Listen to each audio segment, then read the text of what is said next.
Fala aí, fanático vascaíno, fanática vascaína, bom encontrar vocês aqui nesse sabadão, na nossa segunda edição.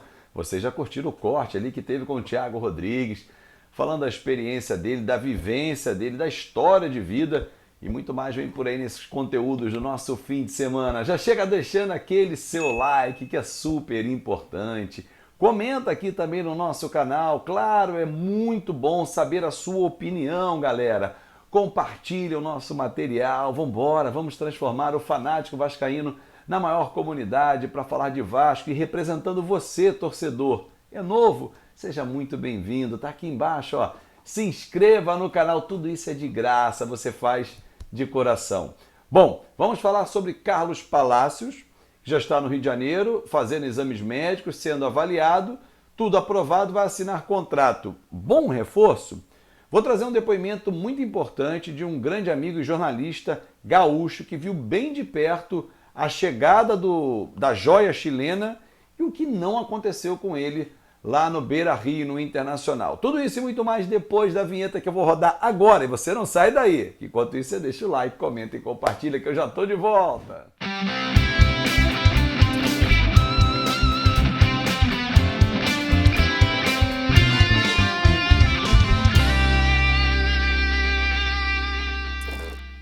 Aí sim, papai! Falei que era super rápido, rodei a vinheta e já voltei para falar com você, torcedor do Vascão da Gama. Bom, vamos logo direto e reto ao assunto Carlos Palacios. Ontem várias notícias surgiram, inclusive o Atenção Vascaínos do Flávio Dias trouxe a informação de que o Vasco estaria comprando 80% dos direitos econômicos do atleta por 2 milhões de dólares. O Inter pagou 3 por 100%. Eu procurei o Carlos Brasil, ele não trouxe detalhes, só me disse o seguinte, eu perguntei, ele está vindo por empréstimo ou em definitivo? Por que eu perguntei isso? Porque alguns jornalistas do sul do país, eu vou trazer um deles agora aqui, estavam trazendo informações de que ele viria por empréstimo e no final do ano o Vasco opção de compra.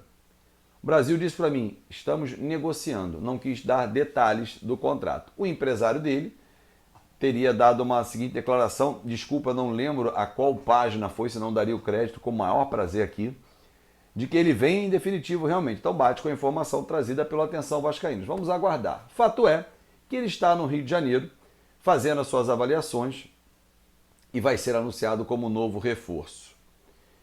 O que eu vou trazer de detalhes depois desse papo, desse vídeo do Wagner Martins, são detalhes muito importantes, torcedor, porque muita gente está falando assim, porra, Azevedo, esse é o reforço que o Vasco disse que ia trazer, que porra, ia mexer com a estrutura, ia mudar. Calma, vem mais um ou dois reforços até dia 14, que é a data limite da abertura da Série B. O Vasco estreia sexta, diante do Vila Nova, faltam 6 dias, mas dia 14 de abril é uma data limite para inscrever, depois só a partir de 18 de julho. Então você vai ficar um primeiro turno inteiro com esse elenco que você montou agora. Então, atenção, 1 ou 2 reforços, bem, mas eu vou trazer detalhes daqui a pouquinho e vou explicar quais são as posições. Primeiro, vou trazer meu amigo Bruxo, como eu sempre o chamo carinhosamente, Wagner Martins, para trazer detalhes. Afinal de contas, o Carlos Palacios não vinha sendo utilizado pelo Internacional. E quando foi contratado, chegou cheio de expectativa, a diretoria do Inter investiu pesado nele, ele veio como uma joia chilena. E o que aconteceu com o Carlos Palacios? Foi só dentro de campo? Foi fora de campo? Que esperar do novo reforço? Fala aí, Bruxo, que tem um grande canal também no YouTube. Só pesquisar aí o Wagner Martins e seguir a galera também aí que gosta de notícias do sul do país. O Grêmio vai ser nosso adversário. Fala, Bruxo! Um abraço, Fabinho, um abraço a toda a torcida do Vascão. A notícia não é boa para vocês. No Inter, Palacios foi nada. Não deu assistência, não fez gol, não vingou com a camisa do Internacional. Jogador que foi contratado, se depositou uma expectativa muito grande em cima dele. Foi um dos primeiros reforços da gestão do presidente Alessandro Barcelos, mas dentro de campo ele não respondeu.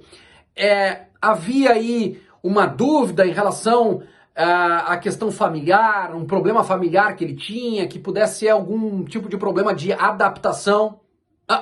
Não foi isso, porque a família veio e ele continuou sem jogar futebol, sem demonstrar ou corresponder, melhor dizendo, à expectativa. Sarrafiore esteve por aí. É mais ou menos do mesmo nível. A resposta por aqui não foi legal e não quer dizer que ele não vai jogar bem no Vasco, mas tudo indica que ele vai ser mais do mesmo, ou seja, vai repetir o que fez no Internacional com a camisa do Vasco. Abraço a todos, até a próxima! Ficou preocupado? Eu também. Ele acompanhou de perto, né, a chegada e a não ascensão, o não crescimento do Carlos Palacios no Internacional. Claro que alguns fatores podem ser levados em consideração. Até o Wagner falou, no início achava-se que ele ter vindo sozinho, sentindo falta da família, mas a família veio e não adiantou nada. Então isso já preocupa. Mas eu acho que um fator deve ser levado em consideração, que é a questão da adaptação, que é normal uma adaptação ao futebol brasileiro. Ontem no vídeo que eu fiz, eu falei, olha, o Conca quando chegou, e chegou o Vasco vindo também do Chile, um argentino apontado também como uma joia, não jogou absolutamente nada na primeira temporada do Vasco. Depois, esquece, né? A história está aí para contar os títulos que ele conquistou, a idolatria que ele tem no Fluminense, principalmente, o grande jogador que foi de campeonatos brasileiros, jogador grande. Mas assim, será que isso pode acontecer com o Carlos Palacios? No Chile, ele era tratado como uma joia realmente, um jogador de muito valor, futuro promissor, e o Inter foi buscar. É que tem uma cultura no Sul que normalmente os jogadores se adaptam até melhor.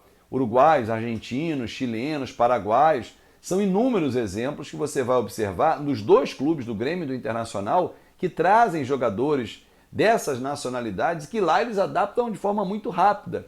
Até pela cultura, pela proximidade com esses países, a viagem até é mais rápida. Sei lá, deu saudade, eu estou a 2 horas de casa no avião e tal. Mas um dos maiores ídolos do Inter é o D'Alessandro, né? Então assim, você vai vendo que o cara não é brasileiro. Então, porra, Hugo de Leon no Grêmio, por exemplo, está na história do Grêmio, capitão do primeiro título da Libertadores e do Mundial. Então você vai vendo assim que há uma identificação com essas nacionalidades. Arce, Rivarola, Gamarra, né? Aí você está falando de Grêmio e Inter. Por que eu estou citando isso? Porque é estranho, mesmo nessa estrutura, o cara não ter dado certo, como disse o Wagner. Ele está chegando. É uma aposta? É. Você pagaria 2 milhões de dólares por 80% dos direitos econômicos dele? Ele tem 21 para 22 anos? Pode ser. Esse dinheiro que estaria vindo da 777 Partners, né? Parte daqueles 70 milhões aportados. Informação também trazida pelo Atenção Vascaínos.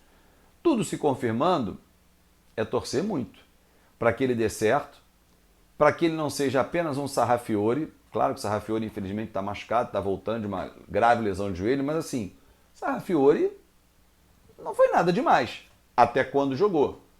Então, é isso que eu quero dizer, que ele venha para ser um cara importante nessa caminhada inicial, pelo menos até a metade do ano. Mas antes da metade do ano, e falando com dirigentes do Vasco, todos me garantiram que vem ainda até 2 reforços, atenção torcedor, até 2 reforços, até a data do dia 14 de abril, que é posterior à estreia nossa, que será dia 8.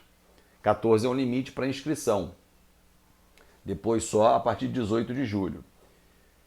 Um zagueiro e um atacante. Essas são as posições que o Vasco vai firme. O Carlos Depenha, que foi para o Internacional, era o cara que o Vasco ia trazer para o ataque. E talvez fosse a resposta também que o Vasco poderia dar, trazer um cara de fora do país, mesmo que nessa situação. Mas não deixa de ser uma resposta ao mercado, porque o Vasco é um clube desacreditado, com pouca credibilidade, de atrasar pagamentos. Quando você compra efetivamente um jogador pagando 2 milhões de dólares, a quantia é pequena, mas dentro de uma realidade, você fala assim, opa, o Vasco está mudando o seu cenário, o seu tamanho de investimento. Então, é para olhar. É um jogador que muda o Vasco de prateleira? Ainda não. Mas somando, pode ser. Grande abraço, um ótimo sábado, um bom fim de semana. A gente se vê por aqui. Claro, tchau!